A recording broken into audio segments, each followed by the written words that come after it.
Hey everybody, welcome to Journey Through the Generations, and we're back with another episode during this Christmas season. Hey guys, this is a great time for you to be able to get with family and get some of those stories documented and, tell stories to other family members. Yep, so like we mentioned in the intro, we're doing our 12 days of family research, and we're going to provide a different strategy each day, all the way up until Christmas Day. Correct. So the first day, day one, today, we're going to talk about the beginning. Yes. Some of the things you can do when you're starting. Yes, where to start, how to start, things of that nature. So once you decide that you want to do your family research, the first thing you do is start with yourself. So you want to basically write down or type out, if you want to use a computer, all the information that you know about yourself, your parents, your siblings, your grandparents, any and everything that you know. And I promise you, you know more than you think you know. Yeah. So even if you don't know exactly where Granny was born, if you only know the state, then you write down she was from Arkansas or whatever state she was from. You want to just put down everything that you know at that moment when you start. Yes. And then when we say this all the time, we probably should change it a little bit because we always say when you start, the first thing you should do is talk to your oldest living relative. What we mean is after you've already, written down everything you know, then the first thing you do is go and talk to your oldest living relatives. Yes. You want to talk to your parents, your grandparents, your great aunts, those, anybody in your family that would know the information about your family. Yes. And then we're going to talk about this on another day, but you also want to talk about or talk to any of your family's friends, neighbors, any people like that. Maybe you don't have any older living relatives. And if there are other people who were, close to the family, in the neighborhood, you definitely want to talk to them too. But we'll talk more in depth about that on another episode during the 12 days series.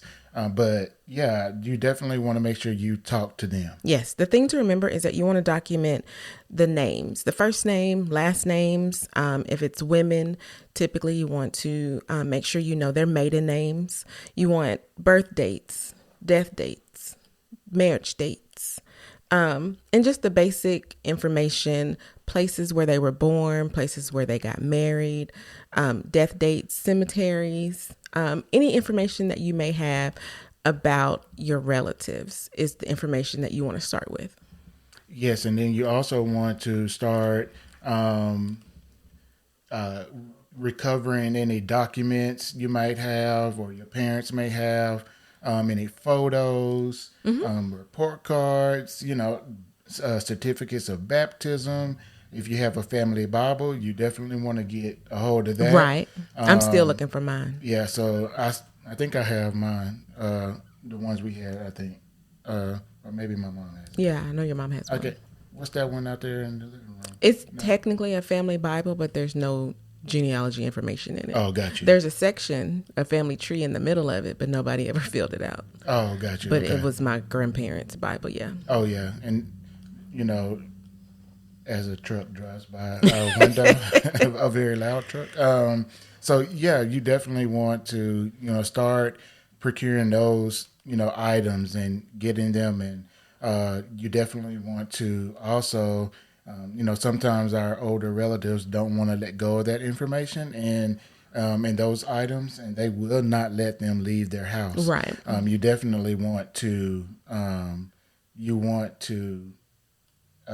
guess, take a picture of it or record it in some sort of way, scan it, whatever it is, and so they feel comfortable about letting that information go. Yeah, and since we're talking about visiting with your oldest living relatives, that would be a perfect opportunity for you to get your phone out and hit the record button. Absolutely. And record the conversation that you have with them. So that way you can always have it to go back to when, you get back home, or if you're ever in a library 3 or 4 years later and you think you remember a name that they said, and then you'll have it documented and recorded, and you can go back to it and say, oh yeah, they said Mississippi, and I always thought it was Arkansas. And then you know what to look for.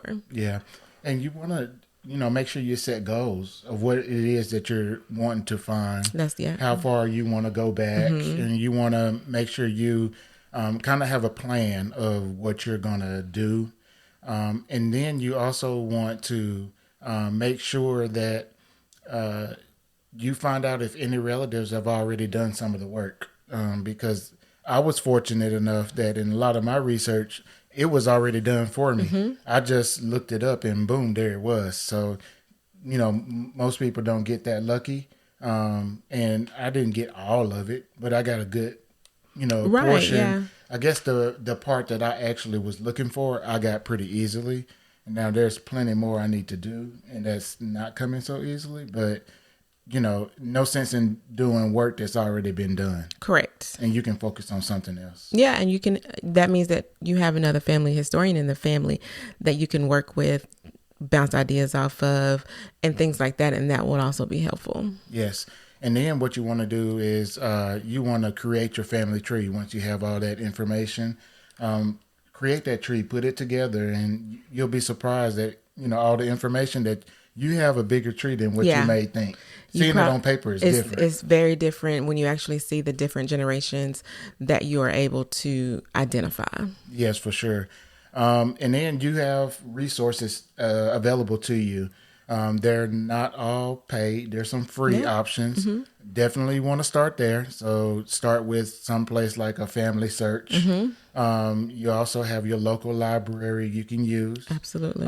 But if you have, the money to do it, you also want to sign up for places like an Ancestry or what is the other one? Family Tree, DNA. Some of those spots. Heritage, yeah. My Heritage, all those kinds of things. You want to make sure that you sign up for those too, if you have the ability to do so. So I just would suggest just get started, number one, and don't take it so seriously. Have fun with it and share the information that you get with others. Yeah, for sure. That's a big important part right there, is share the information you find.